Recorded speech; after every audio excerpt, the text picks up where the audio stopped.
Hey,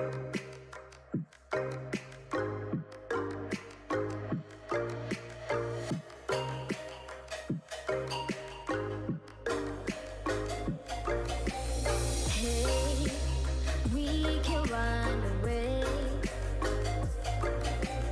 You say you wanted to. You wanna go back. You wanna go back to a place where we can hide. You wanna stay there. You wanna stay there, we can leave the pain behind.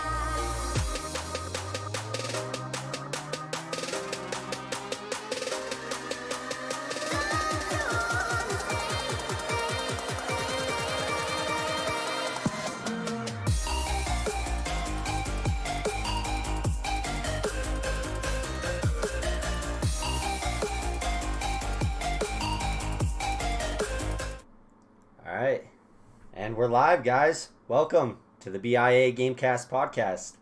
Well, we got a very special guest this week. I'd like to just introduce CMBR. Welcome, man, to the podcast.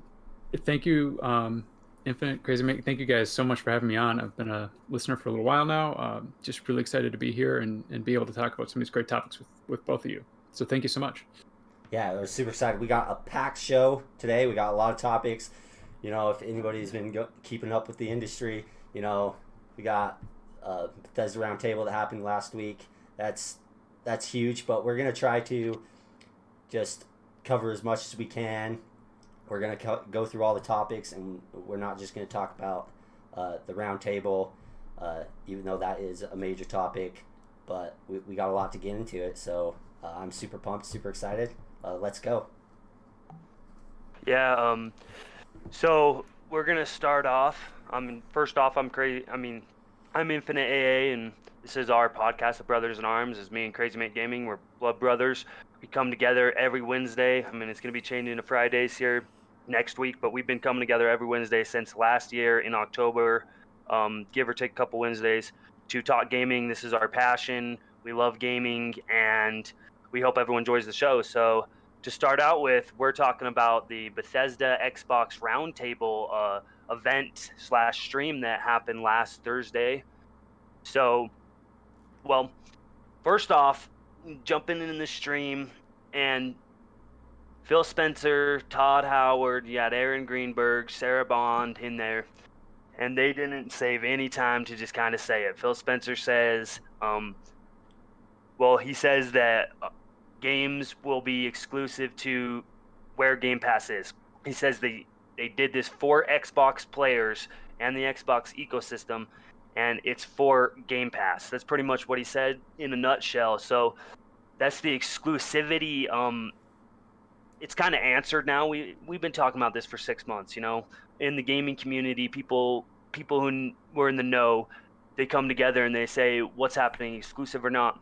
Some games might come exclusive, some games might not. And what made sense to me is the Game Pass model, and we're seeing that push now. So I want to get your thoughts mainly on exclusivity real quick, and we'll jump to some other things that came about from the show, from that roundtable. But CMBR, what's your thoughts on the whole exclusivity thing that's been going on with Xbox and Bethesda? And it's kind of over in a way now, but not exactly. Yeah, thanks. It's a good question, and I think to your point where it's just we keep hearing about this for so long, and it's just like a dragged on discussion. I had felt coming out of that roundtable that it had been pretty much well answered, but people seem to be really kind of stretching the definition of the word legacy. I look at it from the perspective of Phil Spencer as an executive at Microsoft using that word in the same way that they use the word legacy in many of their other financial filings or press releases. To Microsoft, that means products in existence in the marketplace currently. They'll support into the future. So that's sort of games that have been released. So you can think about DLCs coming to them, patches and performance updates, or even maybe taking a game that is available on the PS4 and bringing it forward to the PS5. I don't think you're going to see any new entries into existing IPs. Doom, Wolfenstein, Prey. If we get another Prey, that would be great. Or Fallout. Any of that from this point forward, you're going to need a device that has access to Game Pass. That's where those games are going to live. And it makes a lot of sense from my perspective for Microsoft to really try to drive those subscription numbers up. And there's no real incentive for a PlayStation owner to go and try to sign up for Game Pass if all they want is 1 or 2 games. Like, you really need to get them into the ecosystem and experience the value that it gives you.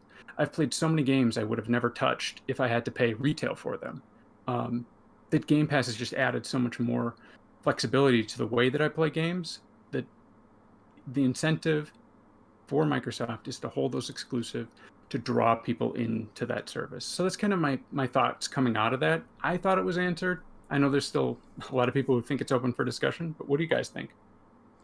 Well, I think you kind of got a good point on that, and the thing is also, like with legacy things, additional updates. Like you see them updating games like next gen titles for the PS5. They'll update them and you'll get a boost, but they're dealing with older titles, not a new number in the franchise, an extension of the franchise. To me, that the legacy, and of course it seems like everybody's going to harp on that and try to hold on to something, because, you know, if I can see if you're a PlayStation fan or whatever, you just have a PlayStation, like, can kind of see, hey, this isn't fair, this doesn't seem very fair. But I'm not going to get into all that. It's just, you'll get updates from older games, but it's not that big of a barrier of entry to get these extra games, get these games now that they're exclusive to Game Pass and places where you'll get Game Pass. You have a lot bigger of a barrier of entry that you can access these games than, say, you would if it was a PlayStation exclusive. Because if it's a PlayStation exclusive, you have to get a PlayStation console to play it. But if it's in the Microsoft ecosystem and Game Pass, there's PC, there's console, there's TVs, there's phones, there's going to be TVs, there's phones, there's so much more places for somebody to be able to play it, and I feel like that should ease your tensions a little bit more. But we still have people that are, I think, afraid, and they really just don't want to give up these games and see them just be exclusive. Yeah, with the whole exclusivity topic and just the legacy, I do want to touch on the fact that it's almost like a contract, you know. They have players who have played these games for, you know, Skyrim came out almost 10 years ago, and that game is the newest Elder Scrolls game. I'm not saying they're making new content for it, but who knows? They might say, hey, we could look at this and make the game 60 FPS on PlayStation 5. We're not using FPS boost because that comes from a hardware level with our back compat team.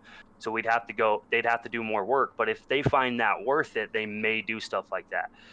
That's not to say that these new games like Elder Scrolls 6 are just going to go on PlayStation just because, you know. It's one of the things where they want to respect the players that they have on the games they have out there, like Fallout 76, Elder Scrolls Online, but they don't want to jump. They don't want to jump and say, hey, well, all new games going to PlayStation. It doesn't make sense for their business model. So when you see Game Pass, like, sure, if PlayStation were to allow Game Pass on their console, like a catered Game Pass, I'm sure you'd see the Bethesda games. But that leaves many doors open with what Phil said.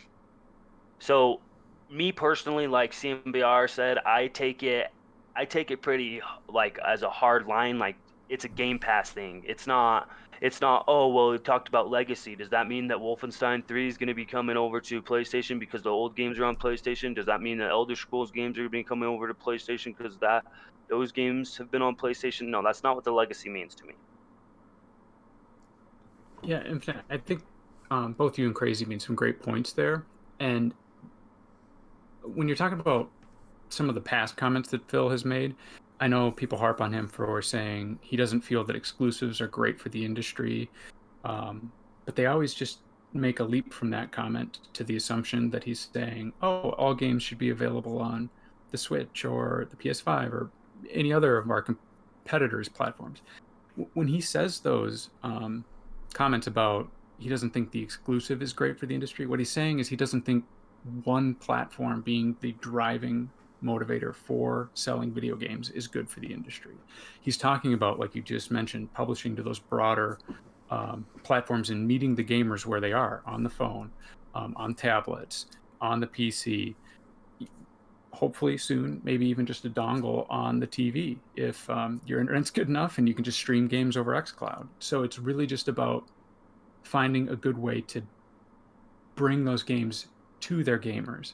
Now they're going to do that through Game Pass, and I just don't see the logic of trying to sell discrete units to PlayStation holders if you could hold that on your service and really sign them up in one of the widely available platforms that you distribute your games on. So it's just more doors being open, and like you said, Phil has mentioned numerous times about, and even Jason Ronald on his last interview with the Iron Lords, he says we're changing from a console centric, not necessarily just console, but it's not a locked box.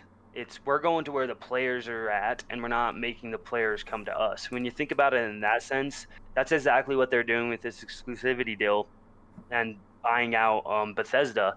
Is anywhere that will allow Game Pass and allow that door to be open, whatever company or whatever, like Apple, Android with Google, or obviously they own Windows, but even Switch or PlayStation, if the cards are on the table and it makes sense for both the companies and they both want it, then Game Pass there could be a door to Game Pass through those, and there's just more doors. They want as many doors for as many gamers as possible. Yep. Any last thoughts on this exclusivity section of the Bethesda and Xbox Roundtable, Crazy Mate? No, I think we've touched on it even like last week, and we're just touching on it because of we had a podcast before the roundtable, so this has been an ongoing discussion, like that's been lasting for forever, it seems like.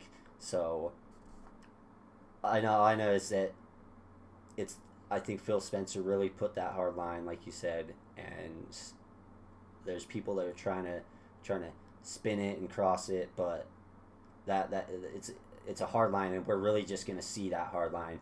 There's going to be some that are put on PlayStation, and that will be circumstantial, and we'll understand the reasons behind it. Like I think in Indiana Jones game, you have more than just Xbox and Machine Games involved. It's Lucas Games. I think they're going to want it on every platform and not just a barrier entry of Xbox. But things like that, and we're just gonna see it come to fruition. Or like he says it, and he gives the hard line, and we'll see it come to fruition. But that's all I got to say on the exclusivity of the roundtable. What he had to say, what he said. Yeah, great points and great thoughts, I think. So, moving on, we're still going to be talking about Bethesda right now and Xbox, obviously. But I want to talk about what they pre-announced and then announced. So, when the Bethesda Game Showcase, or I'm kind of calling it that, it's not really that, Bethesda Roundtable on Thursday, they talked about games coming to Game Pass, Bethesda games coming to Game Pass the next day. So on Friday, we saw Bethesda games come to Game Pass, and we saw Dishonored, we saw Skyrim, which was already there, and we saw the Doom series, almost all the Doom series move over there. Plus, we have Prey in there now, and it's just so much games coming in from, Bethesda game titles, and this is only a fraction of what they have. So what are your thoughts on that, Crazy Mate? Are you excited for any of these games? Well, I have a lot to say on this. Like, I did not expect 20 games when they were said 20 games are dropping in. I did not expect that. I thought they were kind of gonna, even it out a little bit to where they have a release every month, and maybe like 5 or 8 games was my thought, but 20 games just right off the bat. They're like, we're ready for this. Drop it in Game Pass. You got 20 games. The only thing that I'm upset about that is they have all the games. They have pretty much every single Doom besides Doom 2016, and that's the one I want to play before Eternal. And I haven't played Doom 2016 yet, and that's the only one they haven't put back in Game Pass. And I was like, I was thinking, for sure they're going to put Doom 2016 in there. Why wouldn't they? And they have all the other older Doom games and Doom Eternal, but I don't see Doom 2016 in it. Makes me sad, but I just got to wait a little longer, and I guarantee it'll be put back in there. For whatever reason that it's not, I don't know. But getting so many games, 20 games, that's a lot, and a lot of them are big, huge titles, you know. So that really pushes people. Yeah, that really pushes people to open their eyes if they've been sleeping on Game Pass, to really open their eyes and be like, whoa, there's something going on here. I got to get in on this. I got to subscribe. And it's just $15 a month. There's no reason not to. And it's opening more and more people's eyes to Game Pass with this big announcement. And it's just, you don't know what to play next. It's like, I really love that feature of just Game Pass, choose for me, because I've been using that, and because it's so hard to decide what to play. There's so many great games on there. And your thoughts, CMBR? Yeah, I would just echo what Crazy's saying. They're just 20, I think, phenomenal titles. We get that out of the way. And then they're on Xbox and PC. A lot of them are going to the cloud as well, which is awesome. I just love the idea of a distributed platform for playing video games. I really like the Switch because it's portable, it's really easy to use, and Microsoft is really thinking about how do we make playing games easier. And so that's why I just really am excited about this service. Specifically to the Bethesda games, it brings so much clout to that platform. When you have several multiple 100-hour RPGs in there to play, they're up-resing them. You've got a lot of games getting FPS boost. So they came out Friday, and they said, oh, well, we're going to keep working on the games. We're going to probably work in some FPS boost. I was like, okay, great. Well, in June, I can enjoy some. And then the next Monday, they're like, oh, hey, yeah, here's 5 of them ready to go. All of the engineering work that had to go into that must have been substantial. So, I mean, I can't thank the devs enough for putting that stuff together. And then the last thing I think I could mention on that is, I know, Crazy, you were saying Doom 2016 wasn't in the announcement. I think that one might be on a PlayStation deal for a little bit here. I think that and a couple other games Bethesda had pulled from Game Pass and given over to PlayStation for a little bit. I might be wrong on sense. that. But No, that makes sense because I know they got some other games on PlayStation that they have deals with, and those have to end before they can even, put it onto Game Pass. But I was hoping, and it was a little bit disappointing. Yeah, I was disappointed too. I'm in the same way. I'm gonna play Doom Eternal, but I haven't played 16 yet, so I'm gonna play 2016 first. And you could buy it. I mean, we still could buy it if we want. I know Game Pass is amazing because we got all these catered titles, so much different titles too. And we got more Game Pass news coming later, but I actually want to talk about what you were talking about with the FPS boost, because that will directly deal with the roundtable, the discussion. But it was some news that popped up on Monday, and I wanted to add it into this discussion with Bethesda because they were Bethesda titles with the FPS boost. So you had Skyrim FPS boost, you had Dishonored, as well as Prey, and you get these games that are being FPS boosted. And like you said, it was one of those things where we didn't know it was going to come that soon. I knew from what they said that there was going to be FPS boost games, not just every 3 months. I knew it was going to be at least once a month, But we're seeing I think we're going to see it more frequent than we thought. And on that topic, I mean, they announced it, and Fallout 4. Now that was the first one that they actually showed when they announced the possibility of FPS boost back in, I think it was October of last year. Where they talked about Fallout 4, and now that's got the FPS boost, right? Yep, that was one of the titles. Another one that I'm excited to kind of try out on the Series X. Exactly. So when you talk about FPS boost, I mean, the developers don't even need to do any work. I mean, they obviously held this for the Bethesda thing going on. I mean, it was a Monday news beat instead of a Thursday or Friday, but I feel like they obviously held it for this, and they were working on these titles specifically. I mean, maybe Fallout 4 was done before, and that's why it wasn't one of the first titles to come with that first 5. Maybe that's why. I don't know. What are your thoughts on FPS boost, Crazy Mate?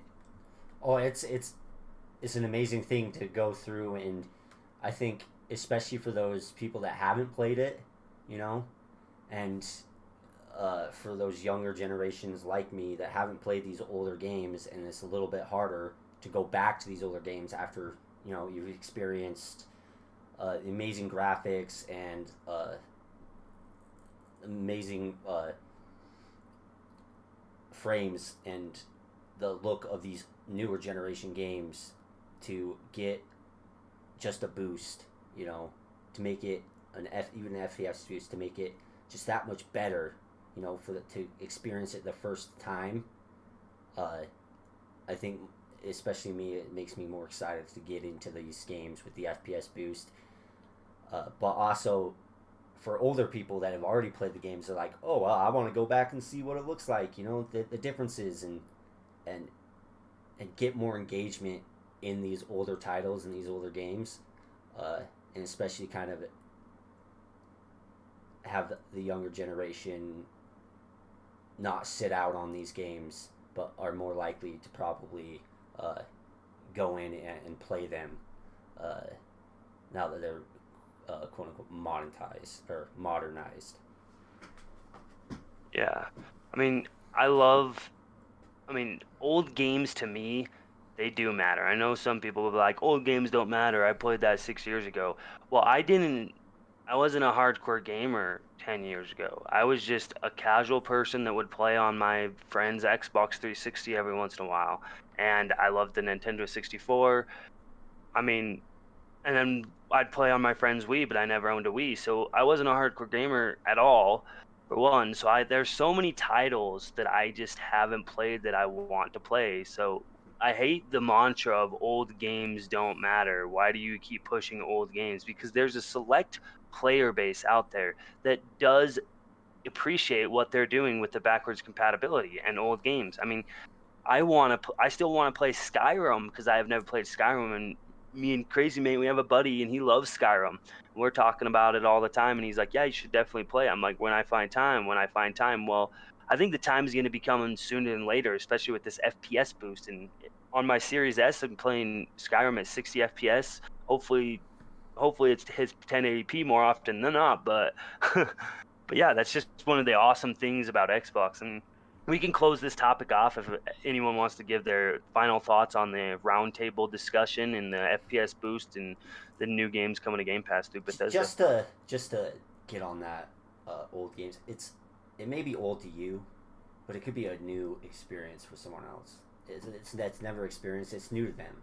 Like, it's not a new modernized graphics and all this stuff, but it's new to these people that never experienced it, and that matters, and that matters to Xbox, obviously, because they're trying to take these older games and give them a boost to where maybe people that have never played them will more likely go back and play them and experience them. I mean, I wish I would have been able to experience them when they very first came out, but just because of it's old to you and you played it 5-10 years ago doesn't mean it's old to somebody, and their experience, that it matters, to them. Just because it doesn't matter to you, it matters to lots of other people, and that's what I think people don't really think about or focus on. CMBR. Yeah, I think you're both making some great points, and I think Infinite, you'd said you can go back to these games now with a new perspective and a new appreciation for video games. So when I think about the Switch and their online service, I mean, their online. I don't play games online on my Switch, but you get their back catalog of NES and SNES classics, and I remember coming back to those games with. I mean, I played them when I was 5, 6, 7, 8. Really little, and I loved those games. Had great experiences with them. I have so much better experiences with them now. Understanding video games, understanding the mechanics, understanding how it works, and then just being able to experience it in a different way. And I think that to your both of your points, just making that available to a whole new generation of video gamers and the current people who play video games is just I don't know how you could be upset about that. It's just a great thing that Microsoft's doing. Yeah, and to your point on the whole Nintendo Switch Online, I actually played The Legend of Zelda, the original, for the first time because of Nintendo Switch Online. That's what got me to play it. And I played Links to the Past as well for the first time because of Nintendo Switch Online. So that was a service, even though I don't use their online features because I don't play online games on the Switch, that was a feature that allowed me to enjoy some titles that I've always wanted to play. I've always wanted to experience what started The Legend of Zelda, one of my favorite game franchise of all time. Well, but anyways, we've been talking about this for about 20 minutes or so. We can jump on to the next topic that we got lined up. So we got this is an interesting topic because we had Jeff Grubb and some discussions on Twitter and stuff about the possibility of a March 26th rumored event for Xbox, and it could deal with Bethesda or it could deal with just Xbox as a more broad. So, I mean, we need. Jeff Grubb tells us to keep our expectations intact. It's not going to be big. I mean, that's kind of what we needed last May when we had that showcase, the May showcase last year, where we needed to keep our expectations intact, and they kind of overhyped that, right? So if there is an event, which I don't know, maybe there is, maybe there isn't, but if there is, we need to keep our expectations intact, and hopefully they market it that way too. So do we think there is a March 26th event, and what do we think it's about if there is? I mean, go ahead, Crazy Mate. Yeah, well, I hope there is. Like, I think because Sony had their event, and Nintendo. State of Play. Yeah, Sony's State of Play and the Nintendo Direct. We had those, so it's Microsoft's turn to be like, okay, and even though they're pretty much in the news as it is, always dropping amazing news that everyone seems to be talking about, especially with this Bethesda thing. But I think March 26th event would be another good point to it. They don't have to give us just banger after banger in the show. And I don't think they should. And keeping your expectations low, no matter what the show is, I think is always a good thing to say. Be like, hey, it doesn't matter what we're gonna show, even if it's something that's a really big game. Just keep your expectations low, and then when the show finally comes, and they at the end of the show they have this amazing announcement, then everybody, their expectations coming into it are met exceedingly because of that. They shouldn't. I don't think they should really ever hype a show up because you never really know what the people and what the fans are. Because I feel like when they announced Halo Infinite and showed the gameplay trailer, they're probably super happy and super excited and hyped for that, and that kind of blinded their visions of what it looked like, and then they got really ridiculed for it. So if they always just be like, okay, keep your expectations low, then it could boost up. But I think they should show at least something, because if they're on a trend right now, Xbox is on a really good trend. They're in the news. We had Bethesda, especially this week. We had the Bethesda Roundtable announcement that Bethesda deal is finalized, and now they can finally talk about it. And then there's Outriders coming to Game Pass, which we'll get into. But I think that if there is an event on March 26th, they have an opportunity to just keep the hype going for Xbox. Not really just show your whole hand, but comparatively to what you have for the summer, give us something that's kind of on the bigger side, on the good side, to where people could take that and push Xbox in the new cycle even further, and then just keep this trend up until they have the huge show. I think they can do it. I think they can, if they strategize and strategically do it, they can keep the trend up and keep Xbox in the news until we get this until we get the E3 event and the time around where we normally get things shown in the summer. And I hope they do have a March 26th event, because no matter what, even if it's not the biggest thing and they say we should keep our expectations down, I still get excited for stuff like that, because it's anything excites me. Even like the PlayStation, the Nintendo Direct and the State of Play. Yeah, brain keeps going blank on that, but the State of Play, that was fun and exciting, just to go in and watch that, and to have any new news is always exciting, I think, in my opinion. So I think it would be a miss if they didn't have a 26th event, especially because of the State of Play and the Nintendo Direct. Now it seems to be it's Xbox's turn to have their event, and I don't think they need to, but I think it's an opportunity for them to just keep this trend that they have going of great announcements. So we'll see, and I hope so. Well, what about you? We'll definitely see. Yeah. What about you, CMBR? What do you think? I mean, I definitely agree with your sentiment at the end there, where we've seen Nintendo come out with a Direct. We've got the PlayStation State of Play. It really kind of feels like we haven't heard a well-scripted vision for upcoming games from Microsoft in a little while. Not that it's been 100% necessary. We keep getting kind of these monthly drops for Game Pass. They've been communicating on social media really well. I think Xbox engages with their online community by far the best. Just sort of their sense of humor and in the way that they kind of keep the conversation going on social media is bar none best in the industry, in my opinion. But to your point, the way that you really, really kind of help that sort of slow burn that they're doing with those communications and the Xbox Wire drops and just letting the news sites pick it up is you kind of have that tentpole event, even if, like we said, low expectations around it, but you have something punchy for a 30-minute, 1 hour, 45-minute, whatever your content dictates, to really sort of focus all the eyeballs on that and to see some of these games get the attention that I'd love for them to receive. That said, I'm trying to rack my brain around what is it that they could talk about if we're keeping our expectations low relative to announcements. So, i.e., no Starfield, right?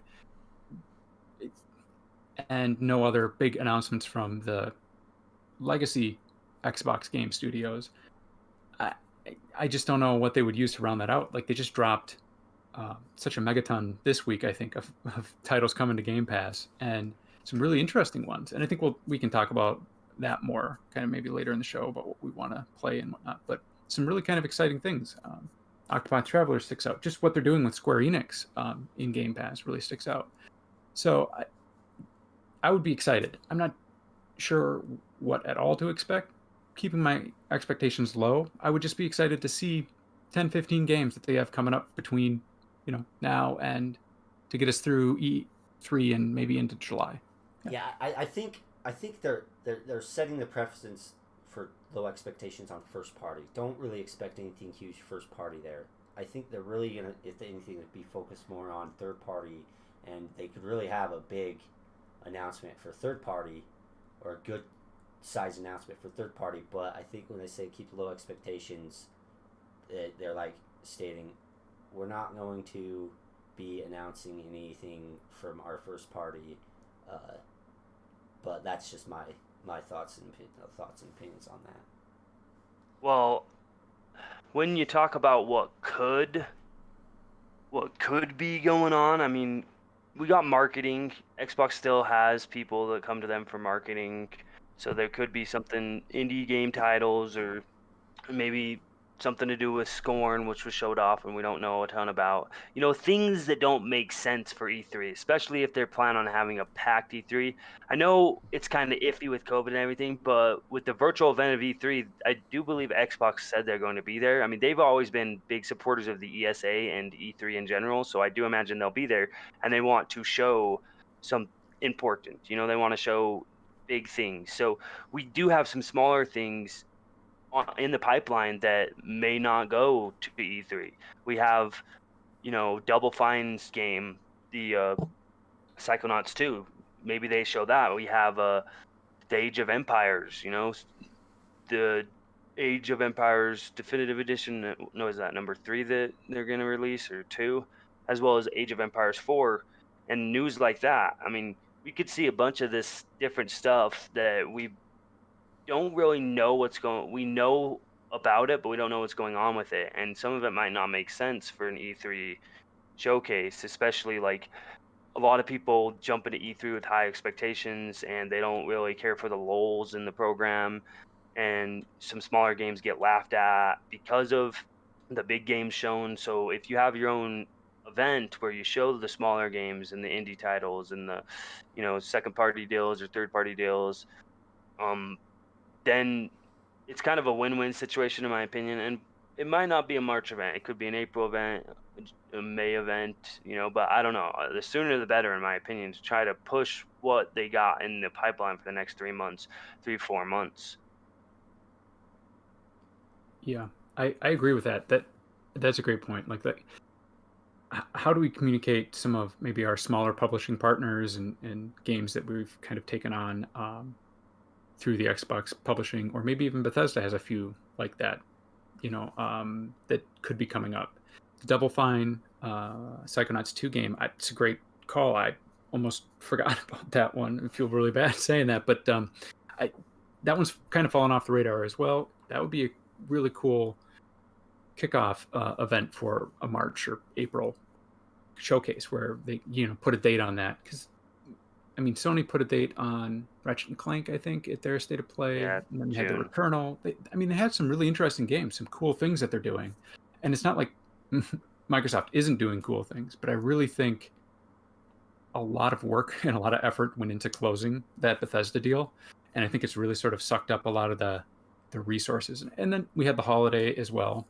I know the hardware team, Jason Ronald, when he was on the Iron Lords podcast, mentioned that they'd shut down for a couple weeks and then had finally gotten back into the office in January. And so I'm imagining that they're really just starting to fire on all cylinders. And I mean, when you look at the news from the last couple of weeks, I think that message is starting to bear out. So hopefully we start seeing some really cool things like you both were just saying.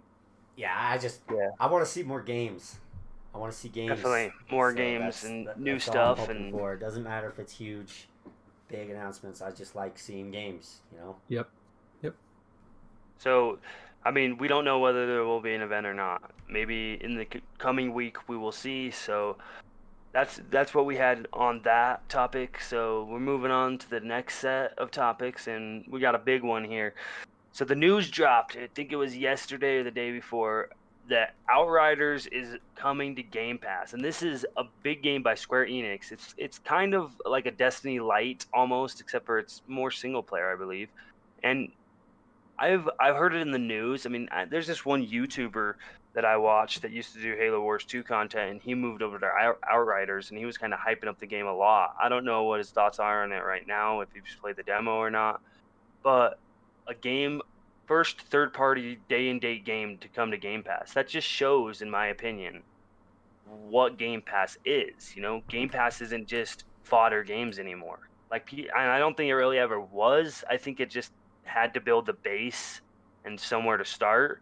And people would always say Game Pass is just fodder games that don't matter going to Game Pass and stuff like that. Well, to me, that's not what Game Pass has ever been. And I think they're actually showing that now. And I think with what we see with Outriders coming to Game Pass and the Square Enix third-party deal, day one in Game Pass, you can you get hundreds of games for 10 to 15 bucks a month, compared to paying 60 bucks. Like, what if you wanted to try Outriders like me, but you didn't want to spend 60 bucks? Well, I'm a Game Pass Ultimate subscriber, and now on April 1st, I probably won't try the demo, but on April 1st, I'll jump into the game and I'll try the game. So mainly, I think it's awesome, but what does this mean for the future of Game Pass? First third-party deal, and it's I don't think this should be taken lightly. What do you think, CMBR? I 100% agree with it. Probably shouldn't be taken very lightly. I think it's a big deal. I think it's a good confluence though of needs and wants, right? You get a game that has sort of these online looter shooter aspects, sort of a Destiny light. It's advantageous for that to reach a wide audience quickly. And like you just said, I don't think I would have bought this game at retail myself, but I've already got 3 friends who've independently texted me. We're like, hey, are you going to download it on April 1st? Let's jump into it. Let's check it out. Let's just try it. Because all it hurts is maybe a data cap, right? For it to be free, available, day and date. So you're playing with everybody else. Well, it's in the zeitgeist. Well, everyone's talking about it. It can get a game to really catch fire. And so I look at it as Game Pass is offering that distribution platform, an alternative way to get your game in front of people that's obviously attractive to publishers and attractive to a publisher who historically, hasn't picked Xbox as their number one platform for distribution. I think it's fair to say that Square Enix and Microsoft haven't had the closest relationship when it comes to getting games published on that platform in the past. So that's another big step in my mind. If you were to tell me who would be the first third-party publisher to go day and date with a AAA game, I would have lost a lot of money betting against Square Enix. Maybe Ubisoft or something would have. Yeah, or EA because they had EA Play, or that wouldn't have been the one I picked. So I think that's exciting as well. And then you look at also the other side of it. In my mind, I start getting wheels turning. First console that Octopath Traveler ends up on outside of the Switch is now Game Pass through Xbox. And so that's a publisher really deepening their distribution through Game Pass in a way that we've kind of talked about as a possibility. Like I've heard these discussions, all across the community and people talking about it like, oh, wouldn't it be great if this and this and this? But it hadn't happened yet. And now we're seeing it happen with I don't have the right word, with a publisher that's kind of been cool on that platform in the past. So now they're providing value. In my opinion, they have to look like they're providing value. Otherwise, this wouldn't be happening. That they, being Xbox, are providing value to that third-party publisher. Also, they might be providing a lot of money. I guess I don't know all of the economics behind it, but because it is happening, you can see that at some point, both of those companies found that advantageous. And I think that's exciting. Yeah, that's definitely exciting, and I like your take on that. And I know Crazy Mate probably has a pretty good take. Go ahead. Okay, one thing I've noticed is they say that this is the first big game to come out that's day and date, third party day and date on there. For me, as an Xbox Game Pass that I play on PC, the first game that I saw that was huge for me was Crusader Kings 3. I don't think enough people talk about that. From my understanding, that was day and date on Game Pass for PC when it first released. And that's a pretty big game. That's a pretty big franchise, Crusader Kings. Now we have Outriders. It's just they're keeping it up, and we see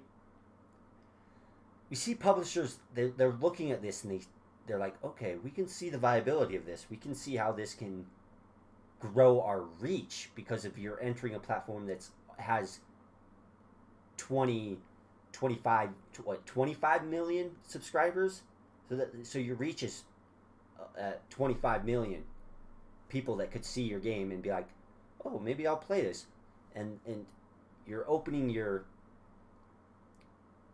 It's like these companies spend money on marketing, and they spend a lot of money on marketing to get their game out there and to get the reach out there so people know about the game.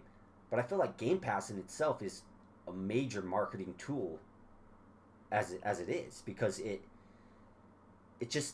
allows these people to put these games in and automatically have the chance to get millions and millions of players to play it on day one.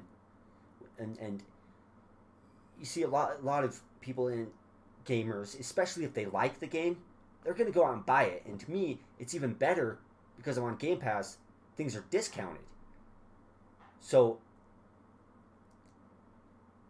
you're even a little more enticed, like, oh, this is discounted, it's a little bit cheaper. I'm actually gonna buy this when maybe I want it, and it gives these people the opportunity to even try the game when it'd be like, oh, I don't want to spend the $60 or $40 to even try the game, so I'm just not even gonna bother with it, and it goes off in the wayside for millions and lots of people.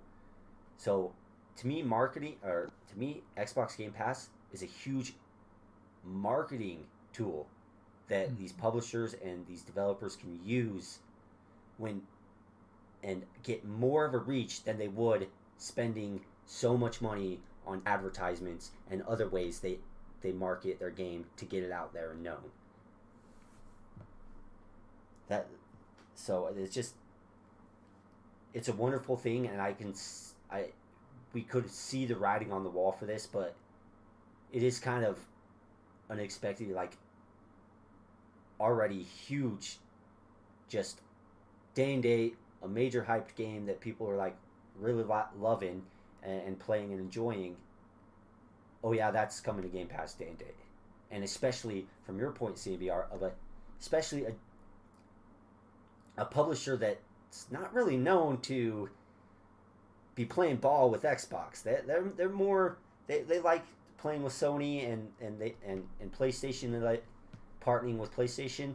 Now we see that kind of going on, and they're doing a little partnership with Xbox, and I think it's because they could see the viability of Game Pass, and to me it's a marketing tool, and I think it behooves me that anybody would even pass that up. Yeah, that's true. I mean, you guys talk about Square Enix not really being big with Xbox, but I think that's mainly the Japanese games in the past haven't been the biggest with Xbox. They did have a Tomb Raider exclusivity deal with Rise of the Tomb Raider, as well as when I bought an Xbox 360 back in 2014, it came bundled with the Tomb Raider reboot that came out in, I think, 2013. So with some of their Western games, they have done stuff like that, where they do some marketing deals or some timed exclusivity and stuff like that.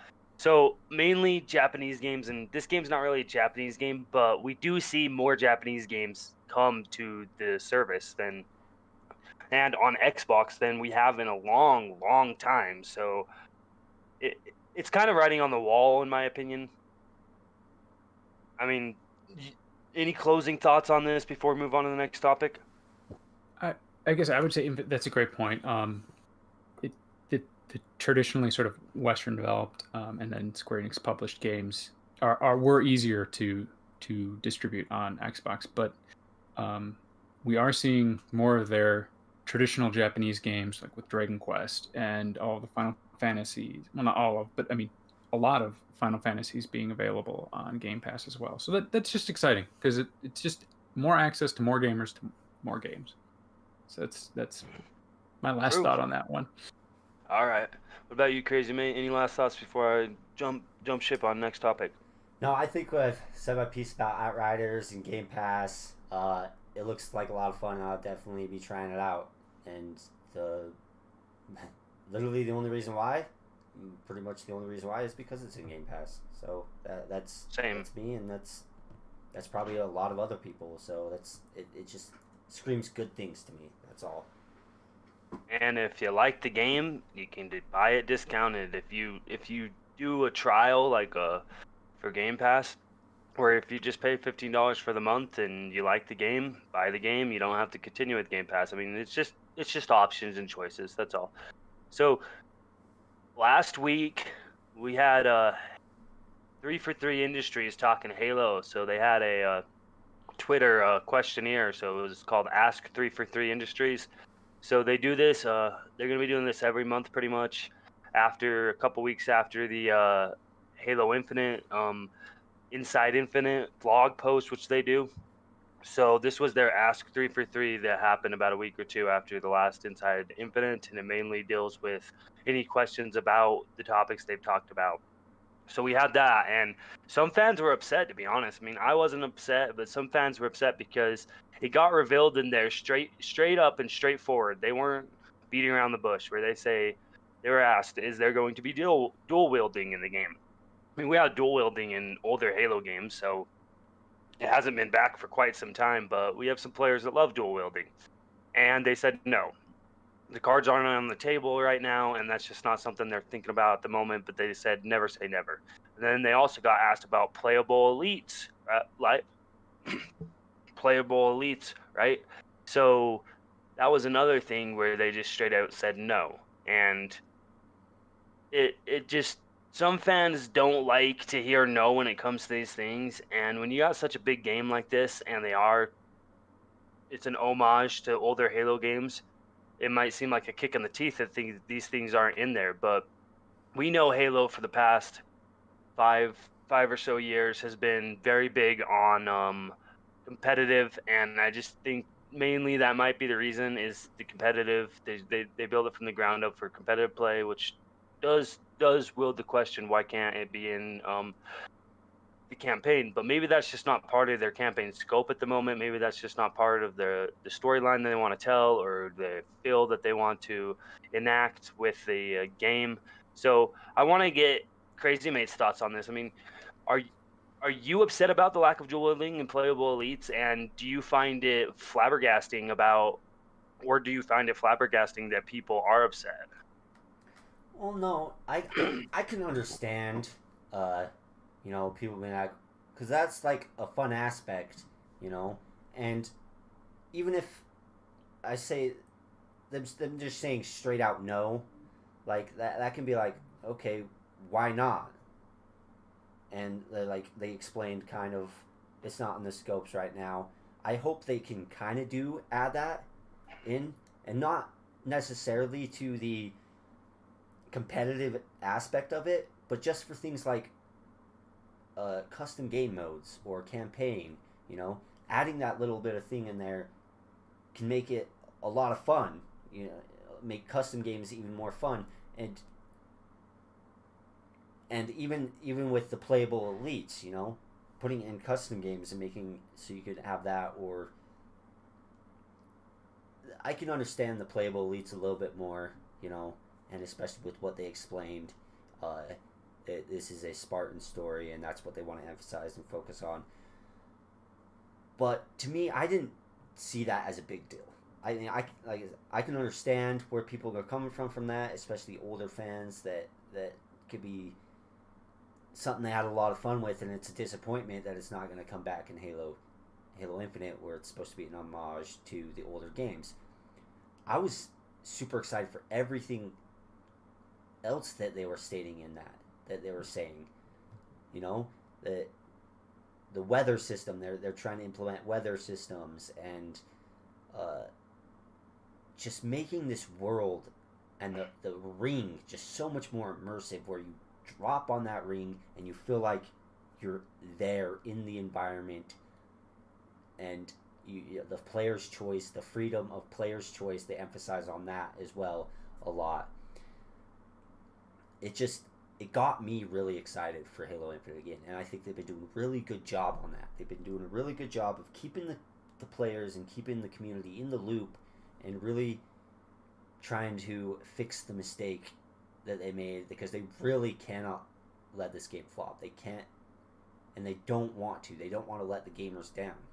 So, and I really appreciate them kind of bringing us through this and saying, updating us so on each time, and it just gets me more and more excited for it. And I, especially because it was like a punch in the gut when they announced it, and then they delayed it, and then you're like, what the heck? It's like they've had so much time, and then you're worried about the game, but for me, this relieves some of the worry, and it builds up more hype that I lost because of the July showcase last year.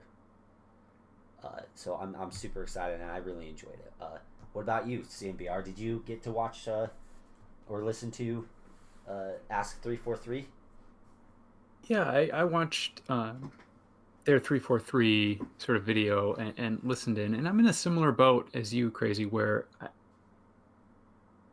it's disappointing you can't deal with. There could be some fun aspects to that, but I always kind of try to give the benefit of the doubt to a developer until the game, comes out and you can kind of see how the mechanics work. So I'm sure they're playtesting. They're looking at the competitive balance. They're looking at just how do we make the game flow in a fun way, and the decision got made that dual wielding wasn't going to make it. So it doesn't get under my skin that much. I still think it's going to be a pretty fun game.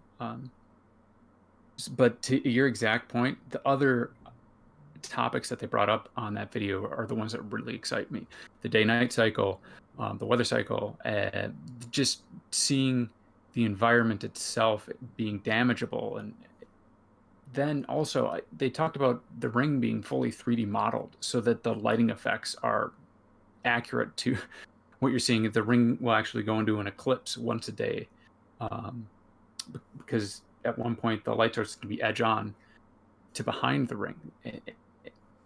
That's exciting stuff to me, just to see the thought that they've put into the art direction around that game. And I'm in a similar boat. It was really disappointing when it got delayed, but I think 100% that was the right decision, because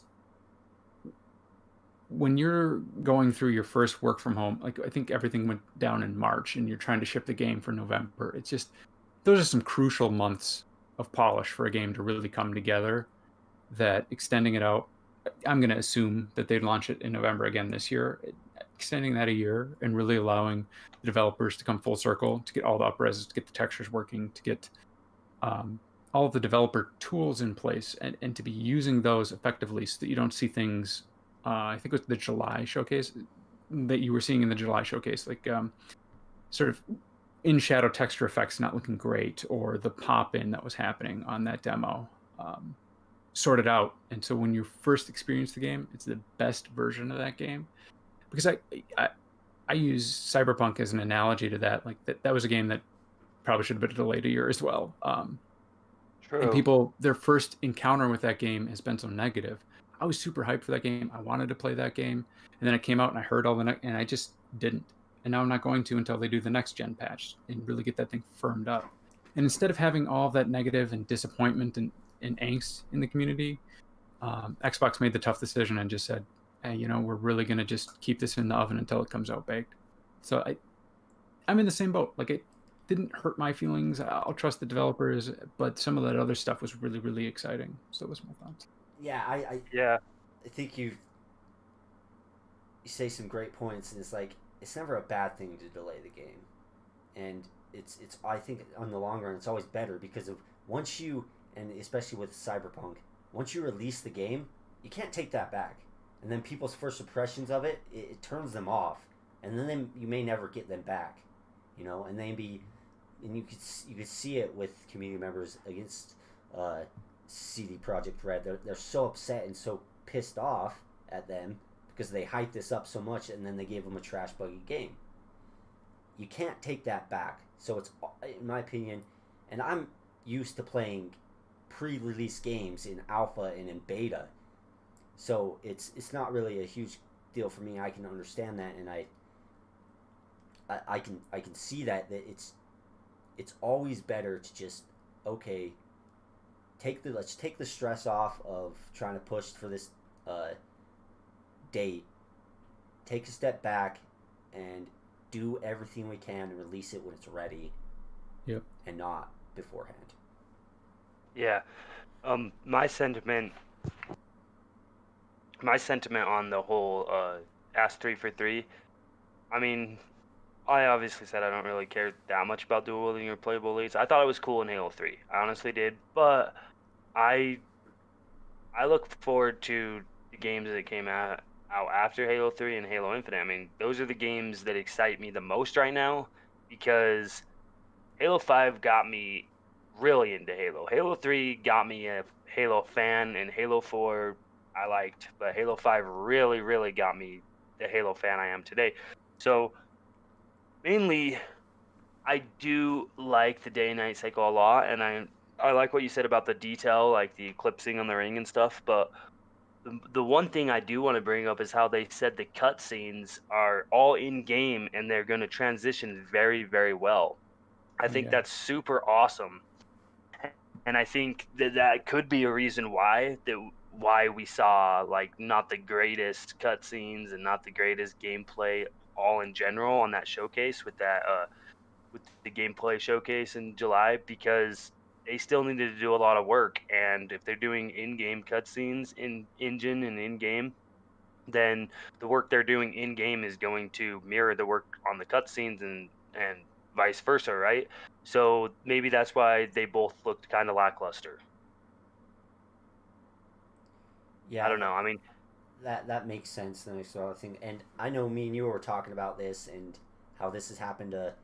One good thing about that, and how this has happened to us in some of the older franchises of Halo and also Gears, is where you'll have a weapon and then you'll go into a cutscene, and then when you come out of it, you're in a new area and you have the base, battle or assault rifle and a pistol, and the weapons you had are just gone, and that can kind of take you out of it, and just I think having that cutscenes where it's in engine and it's just basically all that's happening is the camera's moved.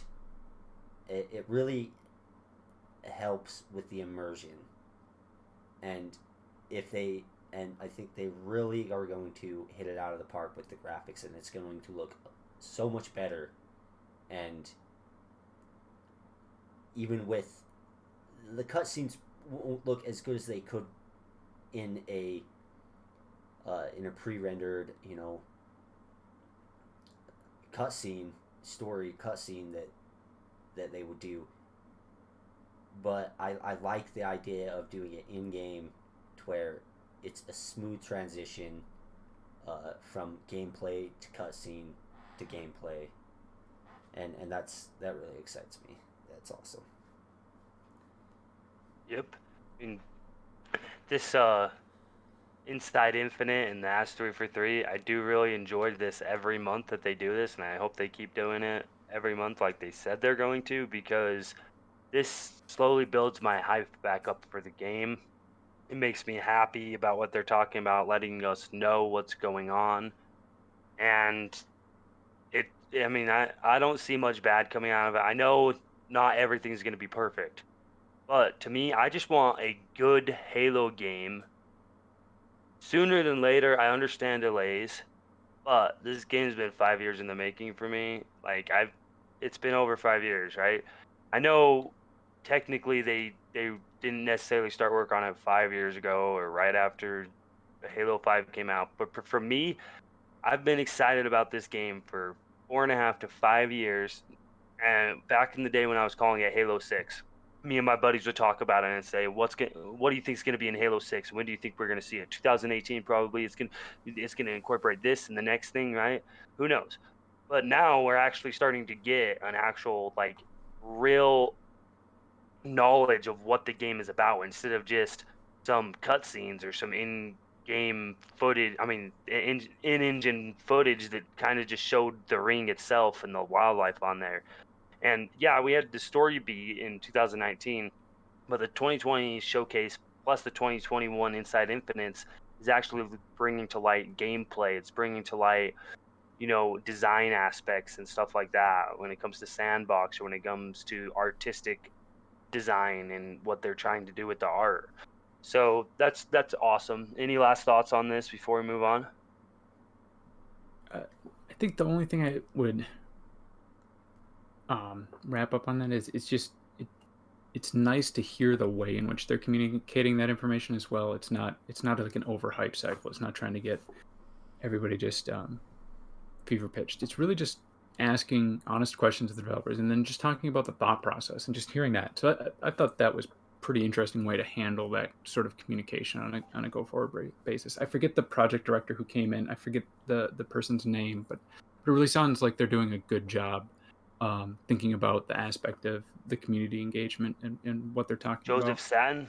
Stan, yes, thank you. Yeah, I'm so glad he came back to work on Halo. But yeah, I mean, he does seem like he's doing a really good job, and I think it was needed for him to come in, and the delay was definitely needed, even though I was excited. Just So, what, 6 more months? That's all. yeah, six more Maybe. months, 9 more months. Or 18. We don't know. No. No, they better push it out this year. I mean, they can't tell us fall and not do that. I mean, I guess CDPR kept pushing their game and it still didn't turn out good, but to me this is 343 Industries last try before I kind of just say sorry, I'm into Halo, but I'm not into your guys' Halos, because Yeah. I mean I am, but it's just the love. If the love isn't there. Yep. Yeah.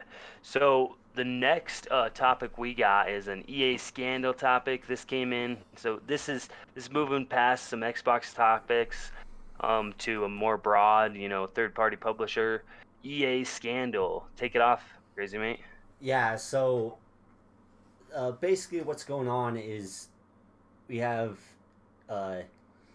EA, and they have FIFA Ultimate Team, and they have these Ultimate Team games for sports games.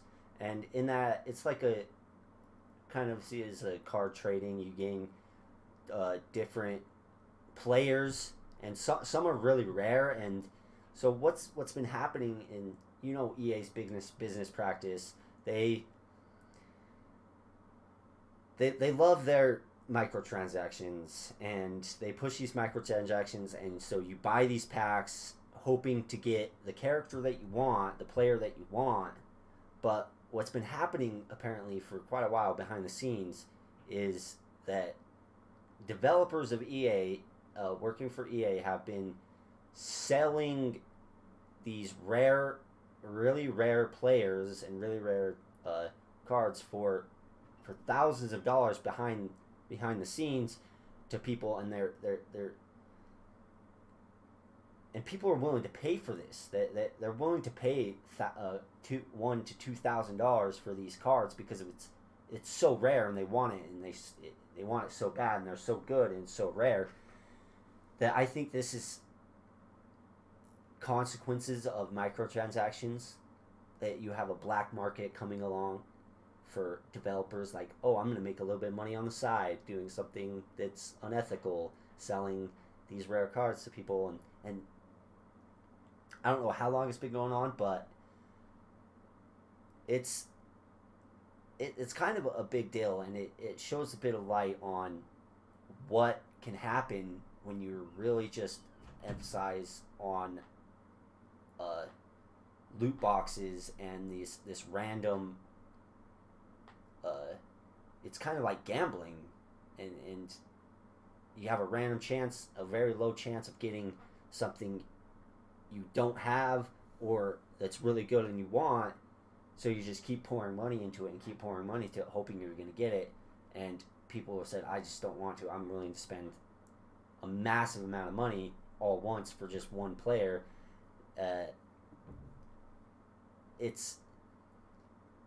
I can see how this happens, and so what's your do you know much about this CMBR, and what's your thoughts on this? What's your thoughts on EA's business practice and the repercussions of microtransactions in their game, and if they should have pretty much seen something like this coming? Yeah, well, thanks for the summary there, Crazy. And I can say this sort of fits into my background, where I've done accounting, financing, auditing for some large companies in the past. So I know it's kind of a summary topic. Cut me off if I am just talking too much. But I think about it from sort of that accounting perspective when we look at a company and we assess risk, right? You're exactly right. What they've done by instituting these sort of loot box card packs is they've created a marketplace for these cards because they're tradable, and so people are going to be willing to pay for them. So you're going to have a market spring up where there is a supply and a demand, and there's going to be somewhere that they meet in the middle, and transaction's going to happen at a certain price. And I think I read people are paying thousands of dollars for these. 12 to cards. $1,700. Yeah, it's insane. Which is, from my perspective, crazy. But then someone bought $70 million for an NFT of just gift pictures or something. So I don't know. People spend money on weird stuff. But when we think about when does fraud happen, or when does employee theft happen from an accounting perspective, how can we find that? We always assess the risk as the opportunity. Someone has to have an opportunity. There has to be pressure, and there has to be rationalization. So, I don't know this employee's personal life or anything. It could just be that they wanted to keep up with the Joneses or make extra money on the side, or it could be that they were facing financial stress or something like that. We don't know. Oftentimes you hear about long hours that crunch developers, etc. So they can start rationalizing, well, it's I'm not actually stealing anything. It's digital. It's sort of a fake thing. It's not hurting anyone if I sell it. So now you have someone rationalizing.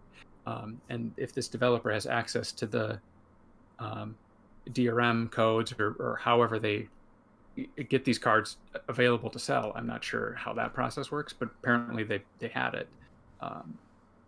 It really sort of makes that incentive structure come together where you see this sort of thing happen. I agree that it's sort of EA's business practice that has allowed this opportunity to exist, but they really should have policed it a little better. I think it shakes the faith of the customers when they see that sort of thing happening. Because I'm sure that the RNG numbers limit how many of these things are actually available. And so you are actually harming your customer base by That's like a 0.01%, I think is what they were saying. It's a very, very low percent. That's crazy.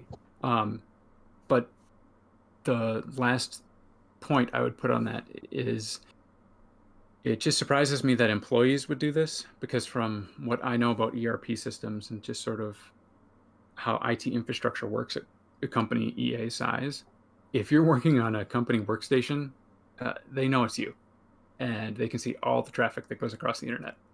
So even if you're setting up a dark pool on the side, or some way the data got from EA servers out into the customer's console or PC or however or wherever they're playing. I think it was they needed their account information, and in the past I've had friends, and I've kind of dabbled in the modding community of GTA 5, because you've had these nasty things where you pay somebody a little bit of money and they'll get your account information, mod your account, and put millions of dollars in your account and up your level. They could do it that way, and it's prevalent still in GTA. So with their information, I could see how they could do it, but flying under the radar for so long, that's just it. Yeah, that's the company's going to look. Oh, sorry, go ahead. I was just thinking maybe work from home and the transition, maybe that's a reason it could have happened, and some things might have flown under the radar. That's true. And then also it could just be a volume issue. I don't know if you guys have watched the movie Office Space, but that comes to mind, where they kind of had this software program that was supposed to steal pennies, and it started stealing dollars. And dang, you can sneak under the radar long enough, because from a company EA size, even if an employee stole a couple $100,000, it's not going to raise immediate red flags. Something wouldn't match up, or an accountant would look at it and go, there's a little discrepancy in this account, maybe we'll look into it. Eventually they'll get to it, but depending on how big it gets, it can grab some attention quickly. So that was really all I thought about. Yeah, I definitely think that's what happened here. Where you popped out for a second, CMBR. Yeah. Guys, am I back? Yeah, it's all good.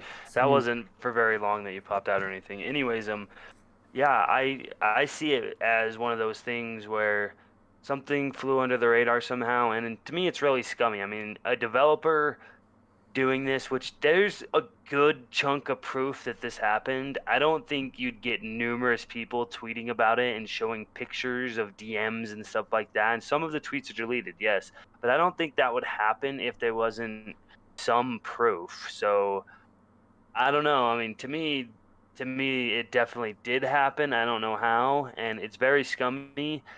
I'm sure as the news comes to light, the developer, or developers, because I heard it was more than one, got fired.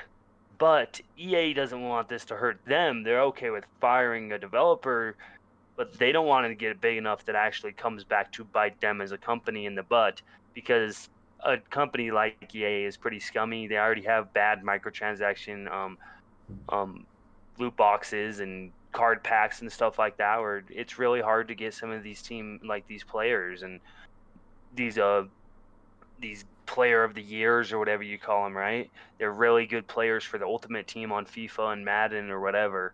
And people are willing to pay the money, but it's either spend a crap ton of money in hopes for that super small chance, right? Or you can go if you could go right to the source, which shouldn't be happening. Some people would obviously do that if they found a way to go right to the source and just pay a crap ton of money up front when they know they might be spending that much anyways. Yeah, I could see the logic in that. Yeah, that I really appreciate your perspective on this. You know, I have CMBR from the accounting side of things and how it can kind of slip under the radar, but I don't see how people think that they eventually wouldn't get caught on this. But Yeah. we'll see if this blows up even more, or if they kind of sweep it on the rug and ignore it, or if it causes some real change in the way they do business, in the way they do microtransactions, which I think people should really be putting a little more focus on this and pressuring EA to stop this microtransactions, and in the way that they are, at least give them a better chance to get every uh, every single player that you want, or every single card, or every piece of content that's in the game. If you pay for the game, I think you should have access to that, to every piece of content in the game, by playing the game and not having to pay extra money. That's just my opinion on it and my thoughts. But yeah, anything else anybody's got to say on this, or I'm good on the topic. has everybody said their piece? Nope. Set. All right. So we got the next topic. We're talking about PlayStation. We're going to get into some PlayStation news and some PlayStation opinion pieces and thoughts. And so PlayStation has kind of been moving their market around. You know, they centralized. They had PlayStation EU and then PlayStation North America, but they kind of centralized that under one umbrella. And they've been, that's where they're marketing the most right now. They're marketing in North America and mainly just the West, Europe, Western Europe, and North America is where they're marketing the most. It seems like, from what I've seen and heard and all this stuff, it seems that they're not caring as much about the East as they are the West, maybe because we're going to get into why that might be. But to me, it's kind of crazy because Japanese gamers have always supported these Japanese companies like Nintendo and PlayStation. Like, Nintendo's still big there, but we'll get into why. I mean, pretty much they're still big there because they got the Switch, and PlayStation's got consoles, and they have you could say, antiquated way of thinking about these business practices when it comes to gaming in general and console gaming. But I mean, it works for them in a lot of ways. You see good PS4 sales, lots, over 100 million. Like, I'm not taking anything away from what they did with the PS4 generation. I'm mainly trying to bring to light why they might be moving over to North America more, and kind of almost, the question is PlayStation abandoning the Japanese market? Are they abandoning Japanese gamers? Like, are they not caring as much? And they're a Japanese company, so that's the question. And I want to get I want to get CMBR's thoughts on this. Yeah, it's an interesting question, it's sort of a thought exercise. But if I were to answer the question simply, I would just say no, they're not abandoning the Japanese market. That said, are they culturally shifting sort of away from it and maybe taking it for granted their success in Japan? I could see that being what's happening. Um, I know it's a super small thing from our perspective, but what was a big shift culturally for Sony was they moved globally the select button to X, um, which switched it in Japan from circle, right? So it's flipped. And a circle is a yes in Japan, and X across is a no. And so that was just sort of really jarring. I would think that would be jarring if, Xbox did the same thing, flipped X and A. Um, and it's just these little things where they shut down their Japan studio recently for everything except the people who make Astrobot. I think they know that the Japanese market isn't as amenable to the traditional console, sort of the traditional console being the number one way to access games anymore. That's just not the way that the Japanese video game market has sort of moved. It's much more mobile. It's much more flexible.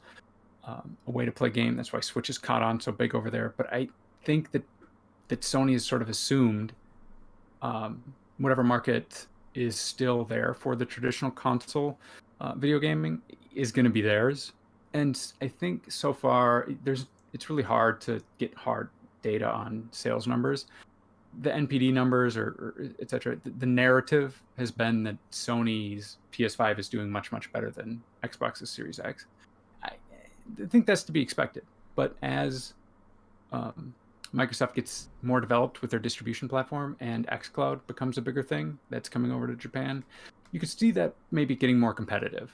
So that's kind of what I think is happening there. It's just Sony maybe taking for granted their sizable advantage in that marketplace.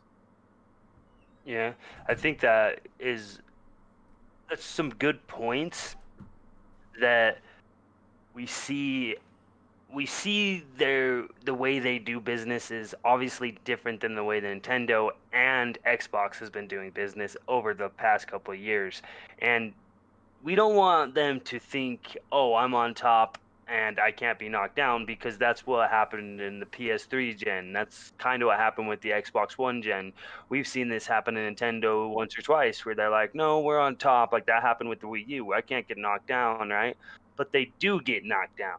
So when you hear stories about this where it's like, oh, are they abandoning the PlayStation market? Like, I don't think abandoning is really the word to use. I almost think it's better to say, are they shifting focus? Because when you say abandoning, it's like, oh damn, it's like they're just gonna forget about Japanese gamers. No, they're not. They want to shift focus. And mainly to me, I don't see why they're shifting so much focus seemingly when they could do what Xbox is doing. And maybe they're just so behind, and the game plan for putting up a streaming service is not here yet. I mean, I want to get into that a little bit later. I do want to get Crazy Mate's thoughts on quote unquote abandoning or shifting focus on PlayStation market, if he thinks it's true and if he's seen anything about it, as well as his thoughts on it. I want to get Crazy Mate's thoughts on that section before we move on to game streaming. Yeah, I can kind of see the writing on the walls for that. They've closed in a little bit of their Japanese development studios, but also it's not, from my perspective and my opinion, it's not as viable for them to just really put all their resources, as much resources in the Japanese market to keep them there, especially with the size of their console. And they don't have like a streaming service like xCloud and you see the Switch blowing up in the Japanese market, but they're putting emphasis. They're trying to consolidate all their assets and and everything into one spot and try to broaden out and trying to get even more of their global market and trying to access more of the global market rather than just putting a lot of those resources into keeping the Japanese market when it's really not as viable for them now, especially with the size of the console that they have. And that's the only way that they could really play PlayStation's games, unless they got a PC, a laptop, and their first party games aren't really going to. They're not going to that, so that that would be just their first party games. So I think they're taking a step back, and they're trying to focus on more of a global market rather than just putting so much resources into the Japanese market. That's just what my thoughts are, and what I think is going on.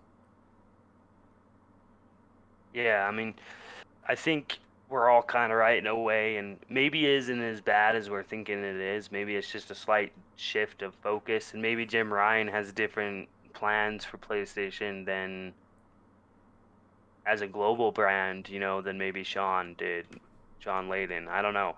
But I do want to kind of move on to that other question that I had. Like, so we know PS Now, it's been a thing.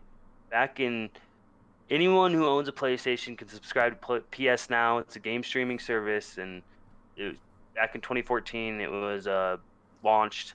Is when PlayStation bought out Gaikai back at the beginning of the 8th generation of gaming, and with the consoles and everything, and they created this service. And it was $120 a year, I believe, or 180 or something like that, for titles. Most of them were PS2 and PS3 games, and they didn't really have much PlayStation 4 games in there. And also, you had to stream the game. It was not a downloadable thing at all. It was you streamed the game. And for me, when I tried out PS Now back in 2019, I couldn't really play the game. I was trying to play the original God of War, and it was fun when it worked, but a lot of times it just didn't work. So they've kind of shifted focus with PS Now. I mean, they changed the pricing. They changed it from 120 to $60 a year. That's more in line. I think that's a nicer pricing.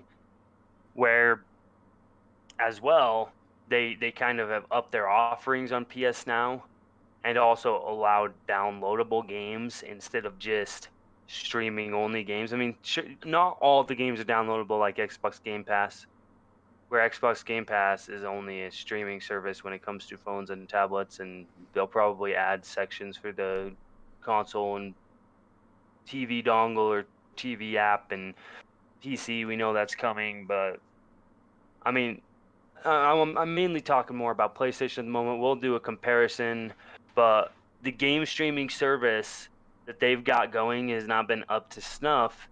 And if they could have kept that going and actually done a better job from the start, maybe they wouldn't be hard shifting focus on keeping with sales numbers probably for the next 5 years until they can really get a really good service that shows its weight in gold and is actually known and marketed out there for people in the Japanese market, where they're kind of behind the game, I think. So PS Now versus Xbox Game Pass. I mean, I'll just say, like, to me, Xbox Game Pass is better, but PS Now has more games. Yeah, I mean, it depends. Like, PS Now has more games, and a lot of PlayStation 1, 2, 3 games, more old games, not day and date. It doesn't work with their business model at the moment to do day and date. But it might be something where they're having a harder time in the Japanese market, and they're not seeing as much sales because More of old that. And they games, not said, day well, and date. let's kind of cut It our doesn't losses. We work won't with their abandon business model them. at the We'll moment still to do day sell, and but date. we need to shift focus where we don't But want to cater to them only. We want to cater to might where people be love our something console and are wanting to buy all of the hardware they can get from us. And over the past 5 years, that's been shown to be the European market and the North American market. So thoughts on that, Crazy Mate? Yeah, So I think their main issue is, and I think this is why they kind of partnered with the Azure servers, is I don't think they want to put all the resources to beef it up and put a bunch of games into it until they've kind of got it available on a global scale. So I don't think they want to have some games available in one region that wouldn't be available in another because they don't have servers in that area or so on and so forth. So I think that's why I say I think they're putting more emphasis on global, and they're putting their resources into trying to get their streaming service up to a global scale to where somebody can in Africa or in somewhere in Asia can easily access it more just the same as somebody in South America or North America or Europe. That they could access the same games just as easy around the globe, and I think that's what they're kind of putting their focus on in the streaming aspect in the PlayStation Now. So until they can kind of get that, then I can see them starting to put more resources and beefing up into bringing more games into and bigger games, and maybe even day and date. I don't know, maybe even first party games day and date into PlayStation their streaming service. Good points. I mean, I really like what you brought up about globally and trying to keep. They don't want one person in Asia to not be able to play the same list of games, or to not want to subscribe to a service because it doesn't really work for them when it works for someone in North America. If they don't have the server X, or they can't just focus on Asia with server X or Japan, which is part of Asia, I guess, but they can't just focus on that area because there may be someone in Africa won't. They'll choose Xbox Game Pass or something, or a competitor like Nintendo Switch over PlayStation, or just they're mainly trying to do what works for them best at the moment, and they can't get complacent though. I mean, I don't think they are getting complacent. I think they're doing multiple things in the background, not just with their streaming service. I don't think they're getting complacent with their streaming service, but I think they have to get some more things set up before it can really be viable. And I don't think they want to put just so much resources into just one thing. They've got to. They're also, you can see they're also beefing up their first party, and they need to keep doing that. And because of now they're outmatched with the number of first party studios they have, and the amount of teams that Xbox has. So they're trying to find the line of delegation, and I just don't think the Japanese market is as viable at the moment.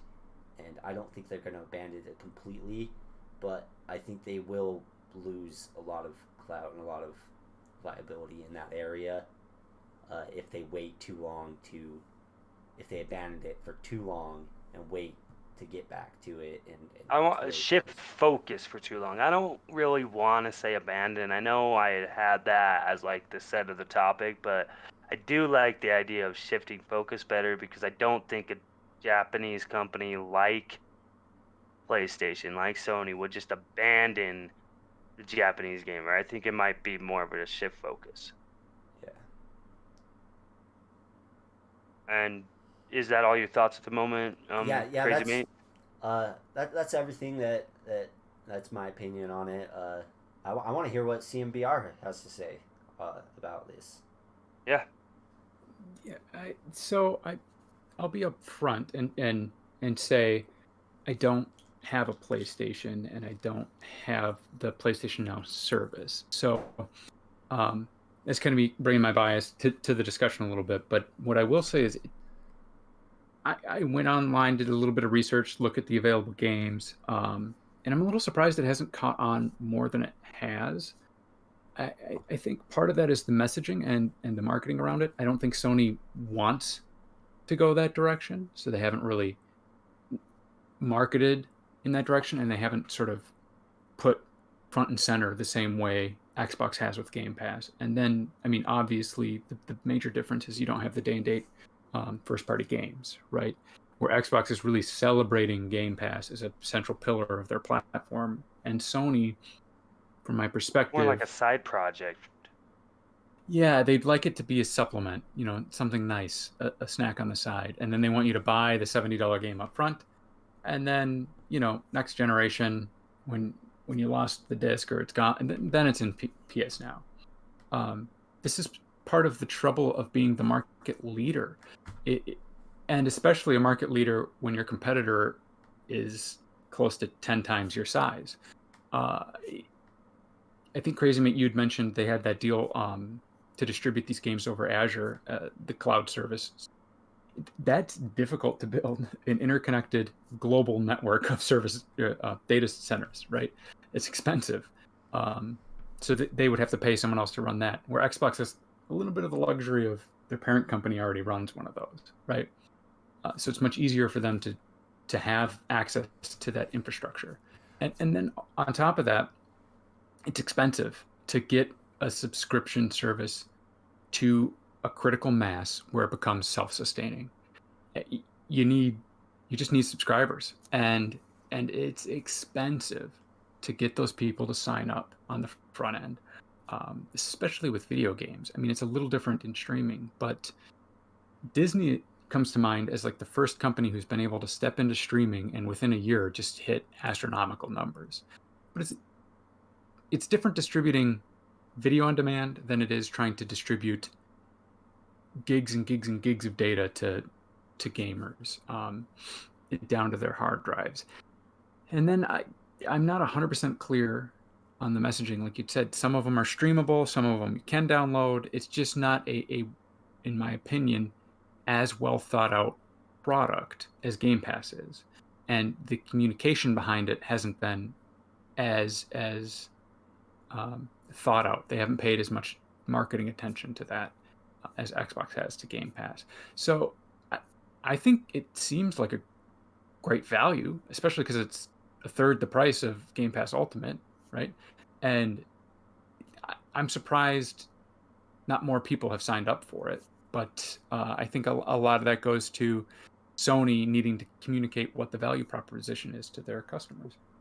I have a question. So, do you think it would be better for Sony, for PlayStation, to kind of go the route that Nintendo does, as to keep their first party and to just do the more tradition, or really push towards following suit to what Xbox is doing with game streaming and Game Pass? What do you think they should do, or what do you think they are going to do on that? Well, I have an answer. I don't know if it's the correct answer, but to me, there's a main factor in one thing that Nintendo is doing and one thing that Xbox is doing at the moment. And even though you look at them side by side, they seem completely different. But the main factor seems to be mobility. Like, and Nintendo's always been good with mobility. They started with the Game Boy, right? People playing on the go, like people being able to play games when they want to, where they want to, with whom they want to, is a main pillar that PlayStation is seemingly having a hard time with. Yep. Yeah, I agree with that. See that. Sorry, go ahead, Crazy. No, I was just saying I agree with that. But what I want to hear what your thoughts on that kind of question. I know I'm deviating off from the topic, but do you think Sony is going to, or what they're going to do, if they're going to keep the traditional route, or what they should do? Right. That is a great question, and I think it is the central sort of conflict that this console generation is going to be fought over. And from my perspective, it looks a little bit like Sony is digging their heels in and trying to stay in the lane and not rock the boat. And they want the console market to kind of stay where it is, maybe grow in size. That'd be great, but they don't want it to fundamentally shift. Looking at it from the outside in, though, it seems that this marketplace and the consumers are now becoming much, much more accustomed to a more fluid environment in which games come to them when and where they want to play them, less that they have to go to the dedicated console device, turn that on and play where their $500 brick is, right? So I think Sony is also in a tough position where PlayStation makes up almost a third of their business revenue. That's for large multinational company. They're of public companies in the world. Fortune ranked them 122nd in sales last year. So I mean, it's not like Sony is a tiny company. They're big, and PlayStation is what matters to them. And I think they're nervous. Maybe that's the wrong word. And I mean, you can talk about who's making these decisions, but it seems like they're really trying to be protective of the traditional way in which business is done in this marketplace. And I think the market is shifting under them quicker than they realize. And I think their competitors are starting to take advantage of that in a way that's going to put them in a tough position to compete at the end of these consoles' life cycles. Because when you have a whole nother hardware cycle coming out, you have to remake the value proposition, right? You have to resell your customers. And I think, like you just said, Crazy, this is going to be the defining characteristic of this generation. How do they move by the end of it to set up the next cycle? And Sony has, I think, some flexibility to do that, like you just said, with being able to bring more games to PS Now or to really develop those services. I think they're leaving that optionality up, but I think the market's moving faster than they want it to. That's my thoughts. Do you think it's not just going to be at the end of the generation? Do you think Oh, maybe no, 5 years from now it's going to be changed so much? Yeah, I think that's what it's all about, how quickly that happens. And I agree with you. I think it'll happen quicker than the full cycle, console cycle will take. But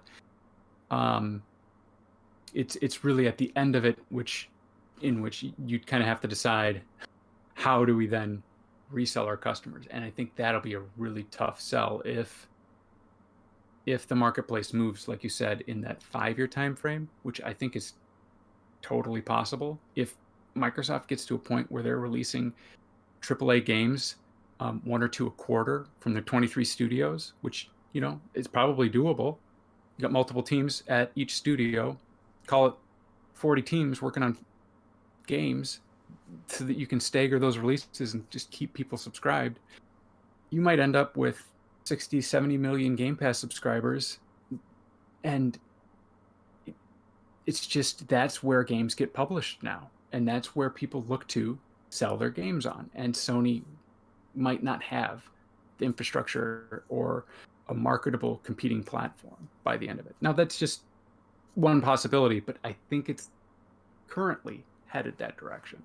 We might see a world where people own the PlayStation 5, but they play more Xbox Game Pass. We don't know. Like, you don't even have to own an Xbox console. 5 years from now, we might just see numerous people be like, I own a PS5. I play it every once in a while. I used to love PlayStation, but Xbox Game Pass Ultimate, it has so many games that I can play wherever I want, and Bethesda games are in there too. And who knows? Maybe they buy another publisher. We might just see that type of world, and that's something I think Sony is thinking about and needs to think about in order to not get complacent. I don't think this generation is like the PS3 generation with the complacency, and they had to come back at the end. I think it's not as bad, but it depends on how fast the market changes to how bad it could be and how fast they react. Yep, that's a great point. Sorry, Crazy, I think I cut you off. No, it's all good. See, I can kind of look at this.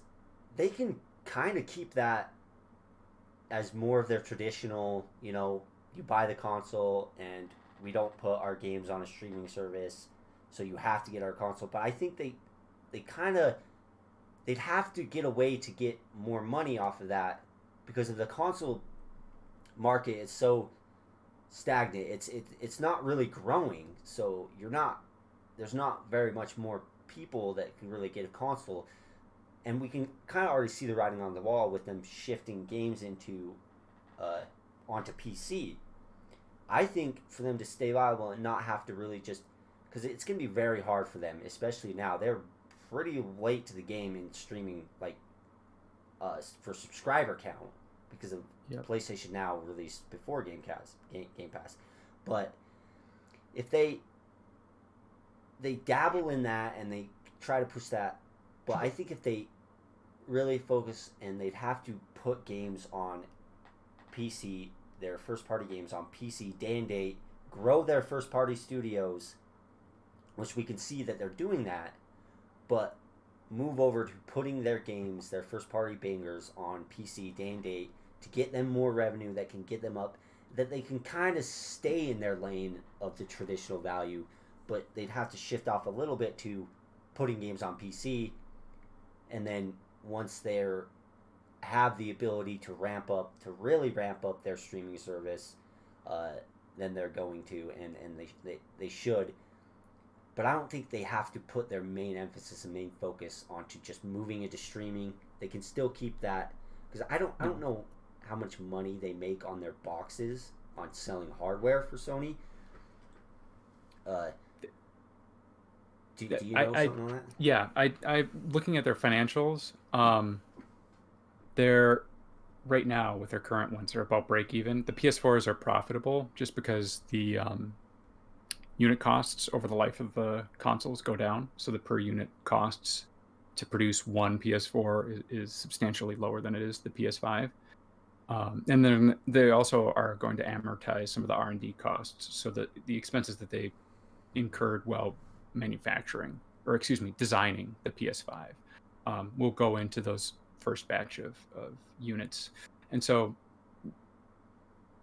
it's not dire straits, but I think it's tight for them, and they really do want to sell those software units. I think you brought up a great point about distributing games on PC day and date, because Jim Ryan kind of mentioned that they want to bring more games to PC because, like you said, the console market, the most consoles, 100, 120, that's about where it'll top out. And most people buy multiple consoles, right? Or, a lot of people do. And so the addressable market for consoles isn't 400 million or something if you just add up all the three big competitors. It's something smaller than that. So you also have a great point that Sony, you shouldn't just sleep on Sony's ability to compete. They're a big company. They got a lot of smart people working there. I think they could. But to Infinite AA's point, I think that the market could move more quickly than they realize, which could set them up to be kind of behind. And if that happens, I would love to see them come out swinging, because when they do that, we just get better answers for video gaming. Like, if Sony hadn't dominated the PS4 generation and Microsoft hadn't stumbled out the gate, we wouldn't be seeing this innovation in video games right now. Had Microsoft quit the video games business, that makes me think a little sad, because there's so much value in the way that Xbox is distributing their games now that I take advantage of. So anyway, I feel like I've been talking way too much, so I'll cede it back to you. Definitely not. It's Love perfect. hearing what you have to say, but just I was kind of rambling on about that, but I think they can kind of still stay viable in that space and not really put everything on their streaming service and focus so much on the amount of subscribers, but still steadily grow that and still keep. But I think they really have to put these games on PC, even if it's not day and date, because if they're making profit on their consoles, I can kind of see, like, especially towards the end, they'd be making a little bit of profit, but that's still a little bit of profit. And if they're making profit on their consoles, that having these games just on their consoles when they're first released can kind of even push the sales of their consoles a little bit more to where they're making a little bit more profit. But they do need to bring these games, if not day and date, to PC a couple months after they eventually, all their first party games do need to come to PC, because that's money they could be making that they're losing out just on holding it to the chest and be like, no, it's never come to PC. The console can have it forever. The console's the only way to get it forever. But I can kind of see how that's viable, of keeping your games just locked to the console, especially when you have so much, like 120,000 or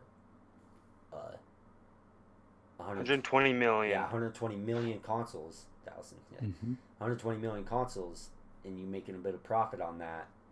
And then a lot of that could be attributed to, hey, this is the only place you can get the game, so you have to buy the console.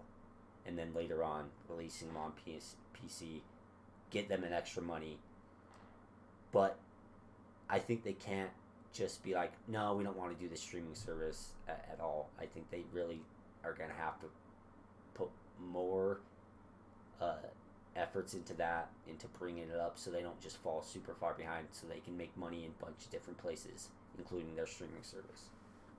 So I think we're actually starting to see that more than we might realize, and they're just it's a slow burn for them, but they're tackling these things. So PlayStation Plus is slowly becoming a better service than Xbox Live Gold in some aspects, in some offering aspects. We have PlayStation Plus games are better than Xbox Live Gold games almost every single time. We have maybe not the monthly active users as much, but people seem to we have marketing deals for online games like Call of Duty on PlayStation and PlayStation Plus. We had the free games. We had them be one of the first console makers that had a paid feature on online gaming to make their games free. I mean, I'm so long that they kind of just knew it made sense from the get-go to make free games actually free when they did their paid service. As well as Nintendo's still just dabbling in online the online paid subscription, for be able to play games online and stuff, where Xbox has had the paid subscription service.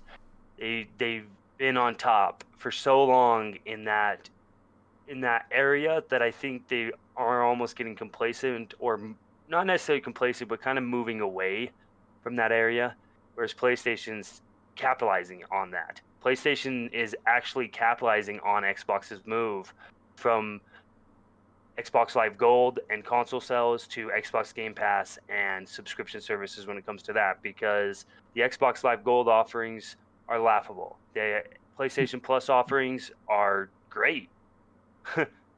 So we see them capitalizing in that area, and then as well as they are bringing games to PC. Like, it's happening inevitably. We don't know when it's going to be day and date, or if it ever will be. We don't know when it's going to be timed. But starting with some of their older games, they're bringing games to PC, and it's going to be ramped up, I feel like, in the next year or two, because Jim Ryan says, yes, this is happening.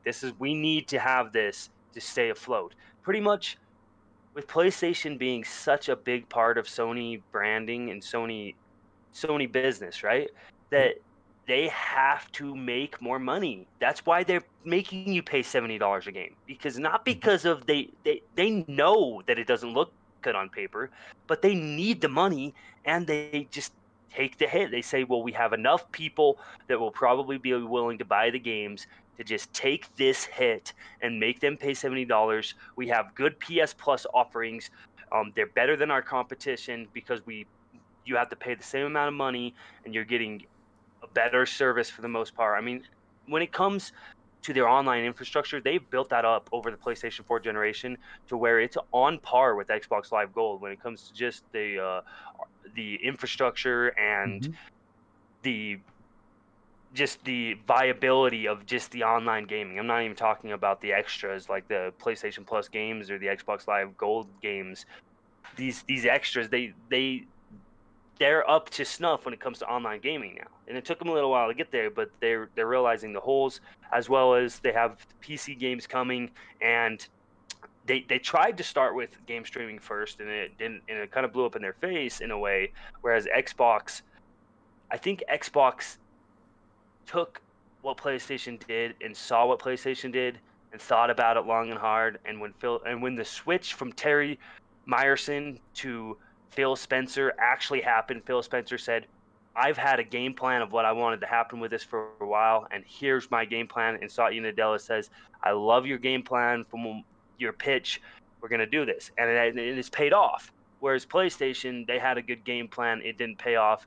And maybe Sony executives are saying, like, well, game streaming didn't really work for us in the past. I know we eventually need to get there if the market moves there. But right now, the market numbers are still showing, that we're doing really good for console sales. People are subscribing to PS Plus. People are downloading the games and playing them. People are on our service daily, as well as people are buying consoles left and right. Yeah, I mean, those are all great points. And I think that's a great piece of perspective to keep when we're talking about, where could the market go and what could be the future of this. Sony, they have that sort of traditional distribution method on lockdown.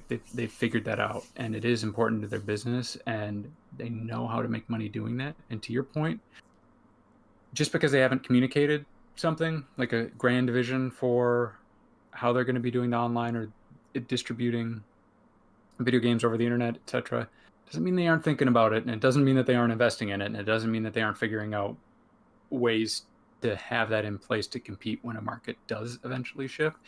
So again, I think I maybe said it, but I certainly wouldn't write Sony off. That said, when you look at it from the outside and you just hear what these two companies are saying and kind of see what they're doing, it looks like one is going one direction. All right. But that's my last piece on that one. Yeah. Oh. Well, anyways, I kind of want to move on from this topic. I mean, we've been talking about Game Pass, PlayStation Now, PlayStation Plus, PlayStation. We're still going to be talking about PlayStation. We're actually moving to our last topic of the night. We're going to be talking about PlayStation is making a new studio. This is really awesome. From the ground up, they're making a new Montreal-based PlayStation studio called Haven with Jade Raymond at the helm of the studio. And Jade Raymond was with Stadia until Stadia, we had this in our news last month, or Stadia cut the first party and no more first party studios through Stadia. But now Jade Raymond's with PlayStation making a studio called Haven, and it's being built from the ground up with the new IP in mind. We don't know what the IP is going to be, but this to me is really exciting. And I think this is a great way to end off the show before we get into what we've been playing and what we want to get playing, to just talk about this and end the night with PlayStation news. Because for me, as a gamer who loves all consoles, who loves PC gaming, I just love gaming in general, there's been a lack of Sony news this past month besides the state of play, that I'm so happy to see this news being pushed out. And I think they pushed out at a good time to kind of compete with some of the news beats that Xbox has been having for this week, where they say, hey, well, we got some things in the works too.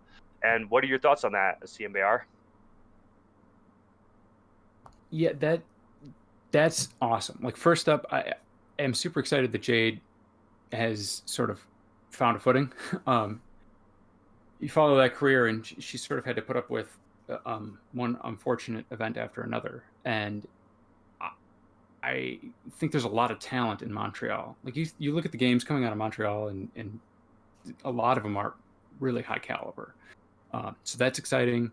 Great talent pool for her to draw from. And just to see new IP. I'm always excited about new IPs. I mean, I don't get super psyched up about them anymore. Cyberpunk kind of burned me on that one. But just to know that Sony is investing in these sorts of opportunities to really take a flyer on something is super exciting. And I think it keeps pressure on the rest of the industry to try novel things. Yeah, and it's a wane and wax situation where it's like, and we see this with the initiative, like you said, like, and we've seen this throughout gaming in general. Like, you either have to build up a new studio, which does happen obviously, or you buy one, right? Or you buy a big publisher, which actually hasn't really been a big thing through the gaming generations. I mean, it's happened here and there, right? But building one up from the ground up has its ups. And you can say, hey, this is a PlayStation first studio. This is where their history started. And you can kind of create a culture from the studio. And I think it's an awesome thing that we're seeing. And I'm excited to see what the IP may be. And I don't know if any of us has thoughts about what it could be. Are they going to try something first-person shooter-wise? Are they going to try some more online gaming, multiplayer gaming? Or are they going to stick with their tried and true over-the-shoulder third-person action adventure game? To me, I think they need diversity, and maybe this is them saying, hey, this is my diversity. This is a studio that's going to be different than the rest of our studios, and we're trying something new, like you said. What do you think, Crazy Mate? Yeah, I kind of agree with that. I think their third person over the shoulder games are really awesome and they're huge and people really love them. But I think they need to start diversing into a lot of different other things for their first party. Getting and especially multiplayer. I think they're kind of a little bit behind and a little lackluster on their multiplayer side. There's not huge multiplayer base and huge multiplayer first party multiplayer games. But if they take the quality that they have in say these God of War or Horizon Zero Dawn and put it into a different game, a different type of game that's not third person over the shoulder, to kind of diversify it even more, you'll still get a lot of people that will buy those games and that they'll probably love them and fall in love with them. I think working on a new franchise would be freaking awesome because of it's always great to have new franchises and to get new games and to jump into a brand new world that's that everybody you're joining in with everybody from around the world to experience the lore of the world and the lore and just everything that's new that uh, I love new IPs and new games. So I think it would be great to do something different other than a third person over the shoulder, but we'll see what they do if they stick with their traditional or not. Yeah, I mean, who knows what they're gonna do? I think it's a awesome thing that's happening, and I'm very excited for them to show something in the coming years. I mean, if it's anything like the initiative, it might be in 2 years till they show something. I mean, games take time to make, and especially if you're building a studio from the ground up, games take quite a bit of time to make. Maybe they'll start snatching some high-profile talent. I don't know. I mean, we saw the initiative was taking talent from Naughty Dog, Sony Santa Monica, and many different studios, not just PlayStation, a bunch of different places. But the initiative's game Perfect Dark it's to me, it's bringing back a game franchise that fills a hole in what Xbox is delivering. A third-person action adventure game. I think it'll probably, is it first person or third person? I Am I think they wrong? announced that it's first person. I Okay. think. Well, Yeah. either way, whether it's first person, it's kind of that, you know, 007 type of Mhm. game, it's a different game that they haven't had in quite some time. Yep. I, Where, go ahead. I was just gonna say and that's exactly I think what both of you have been making great points on it. It's just exciting to get new opportunities to experience something novel in video gaming. Just because we have our franchises we all love and we love to see new entries in them, but the real exciting thing is being surprised and just experiencing Yes. something brand new. You see, for me, that was like Horizon Zero Dawn, and you have Guerrilla Games. They made an amazing game, and they tried something new, and it really hit, and it was a really amazing game, and now I'm in love with the lore and the story and the world, and I'm super excited for the second one, for the sequel to come. Yeah.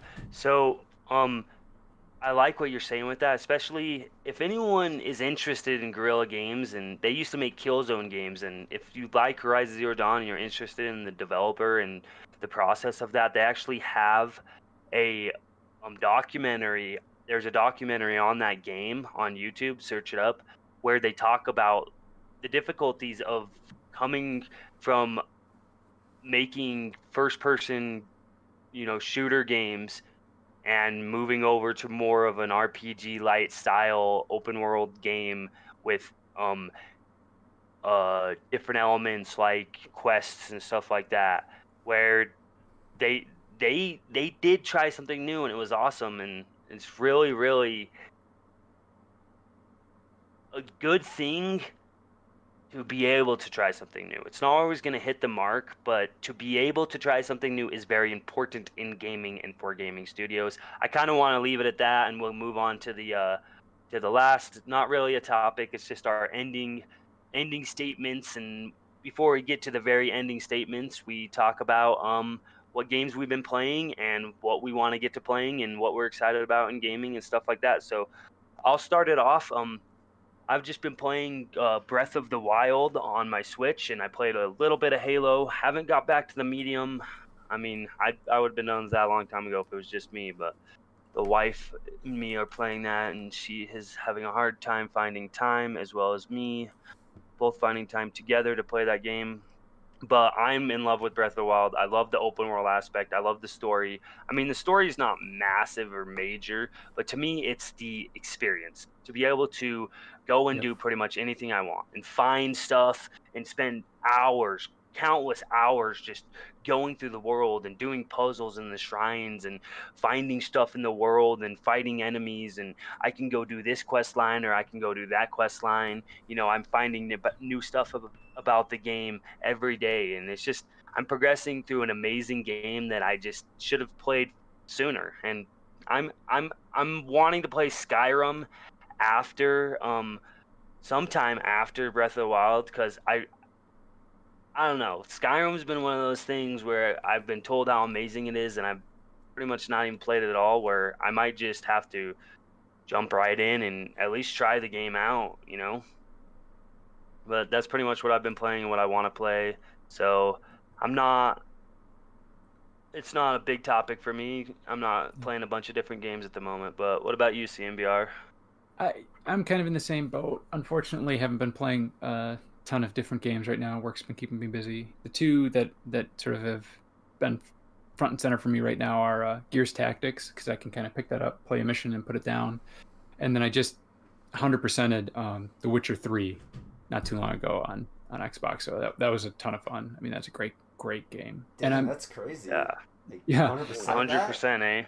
Yeah, I did. I don't know. I just fell in love with that game. I'm the same way about Breath of the Wild. That game I felt hundreds of hours into. Like it. I'm so happy you're having a great experience with that one, because it's just such a fun I have game. my minor gripes, but overall, it's Yeah, super I fun. mean, but it just pulls you in, and you just get excited to play, or at least I did. And yeah, you do. There are a few things, but so that's what I've been playing. What I want to play, Octopath Traveler when it hits Game Pass.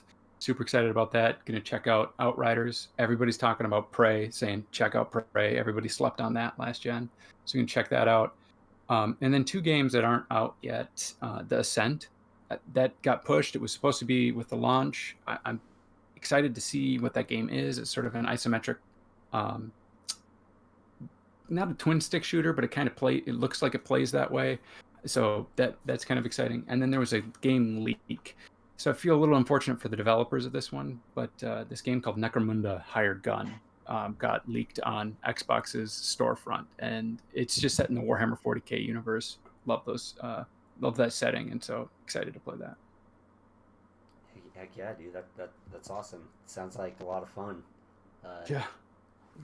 Yeah, I just there's always like I wish there was more time to play more games, but we gotta deal with the time that we have, and this time we haven't had the most fun that we can with what we're playing. So that's awesome, dude. Mm-hmm. Yeah. So what I've been playing is I've been playing some little different things. I downloaded Desperados 3 on Game Pass. That's a game that came out last year. It's already 2021. Sometimes I forget about that. It's crazy. But so I haven't played like a ton of it, but I've been enjoying the story, and I've been enjoying it. It's really been teaching me like to save very often, because of like you can easily just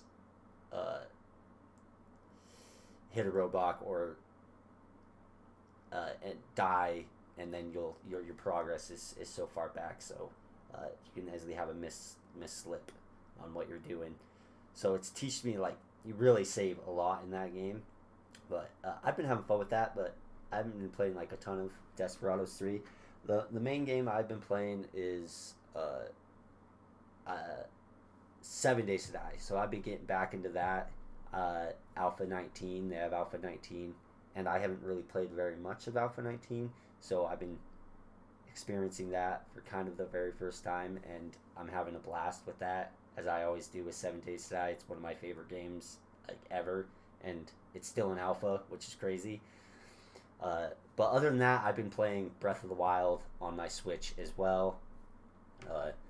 And for games that I want to play, it's the same. You know, I might switch into things, but I want to continue with Desperados 3 and Breath of the Wild whenever I can.